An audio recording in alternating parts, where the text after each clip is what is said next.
Welcome to my channel, where there are interesting and equally sensational stories. Listen to today's story.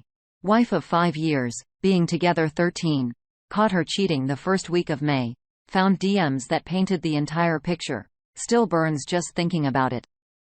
She started talking to this guy at the beginning of March, and towards the end of March is when I started to notice the change. Social media selfies were extra.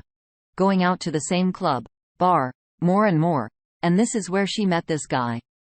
She had both girlfriends and her mom and sisters, so at first, I didn't think too much of it.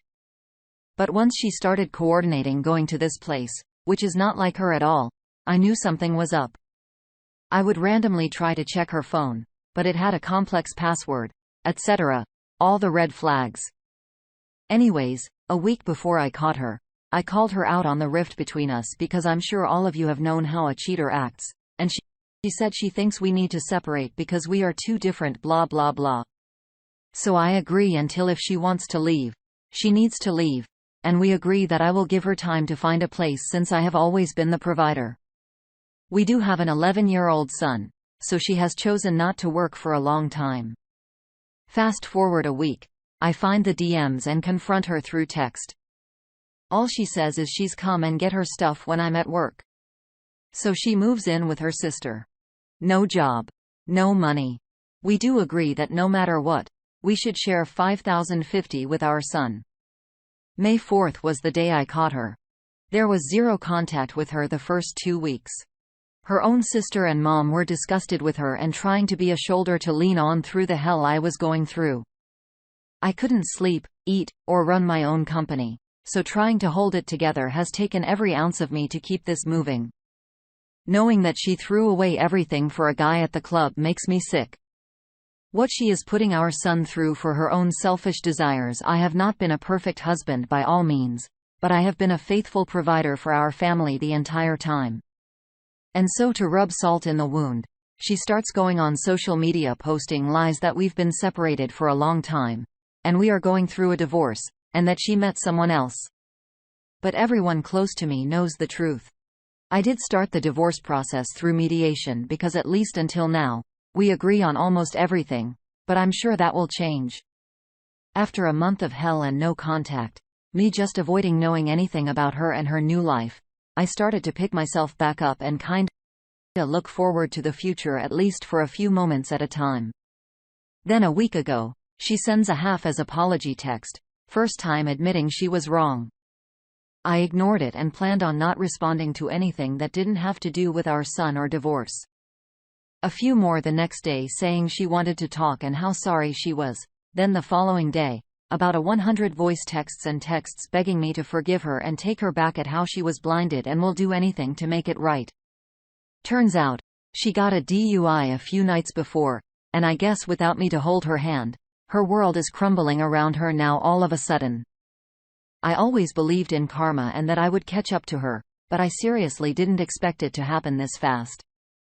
And for a brief moment, I felt a small victory for once after the month I just went through, but that faded fast.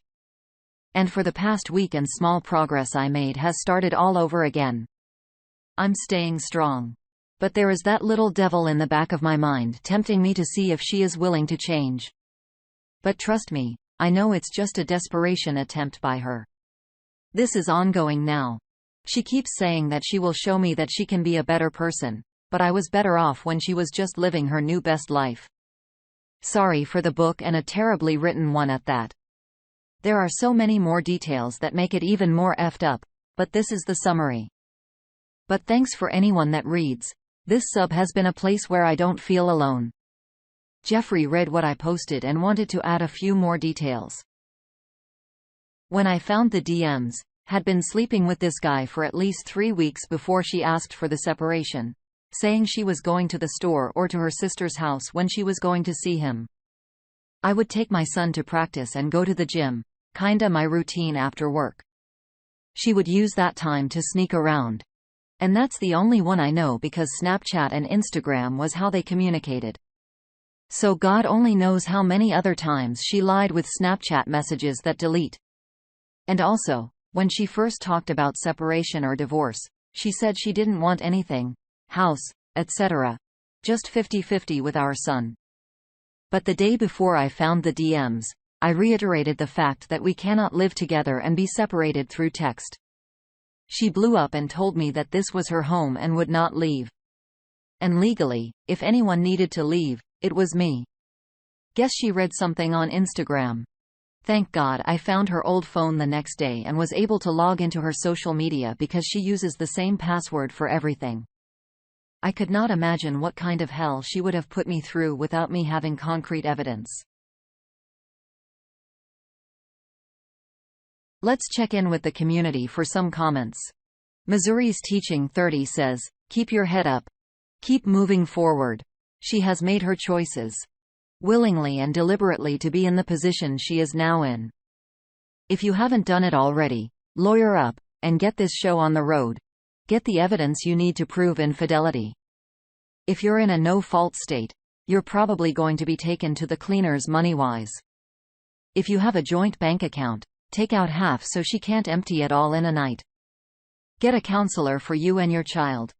You're going to have to make time to get your head right, and you're going to have to protect your child as much as you can from using poor emotional outlets and this extremely full time. It will get better. Don't let her bring you back down to her level. If she wants to go out and break her vows by banging strangers from the club, that's on her. If she wants to break the law by getting drunk and driving, that's again her poor choice. If she had a problem with how the marriage was going, there were dozens of acceptable ways to go about expressing those. Infidelity isn't one of them. Good luck. Most of us have been there, and all of us will listen."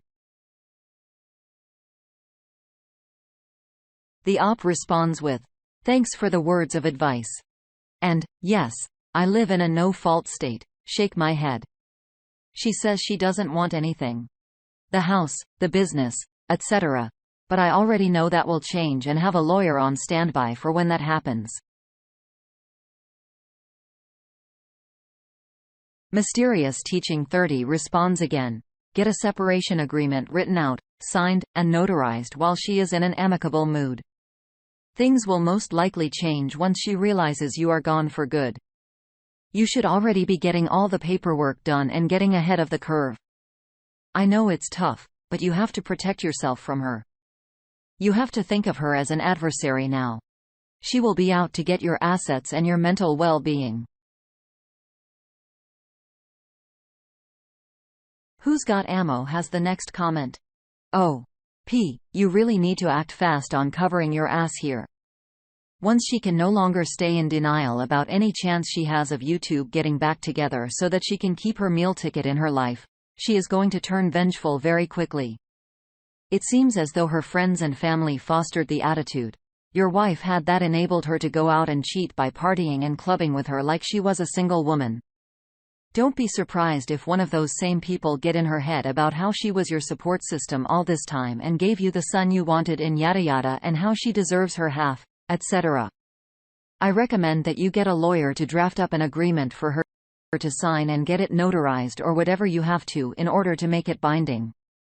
Be prepared to keep it in contact with her to string her along until this is done. Possibly be prepared to tell her something to the effect of "I will consider giving us a second chance, but only with a clean slate because our old relation up died when she cheated. And if she's serious about returning home, she'll make D as quick and painless for you all as possible. She deserves nothing for throwing you and everything away. If she goes all scorched earthier, then I imagine the pain you feel staying in contact and trying to remain amicable will pale in comparison to her going all fire and brimstone."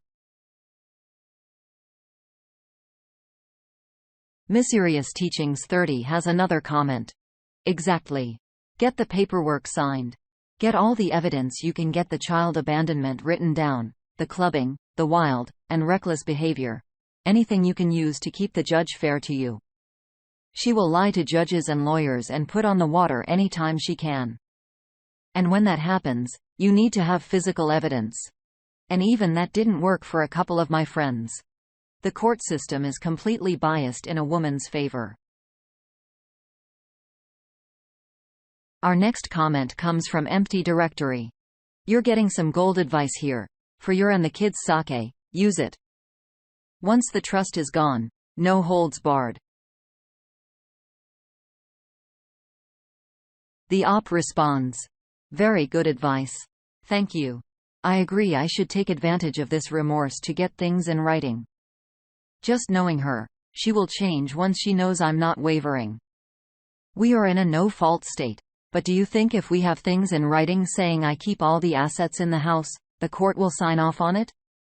I know I will have to pay child support and possibly spousal support, which I guess is way more than she deserves. A few lawyers have said I may have to buy her out of the house even if she says she doesn't want any parts of it, at least not yet. Who's God Ammo has her last comment. It's hard to say what any judge will do.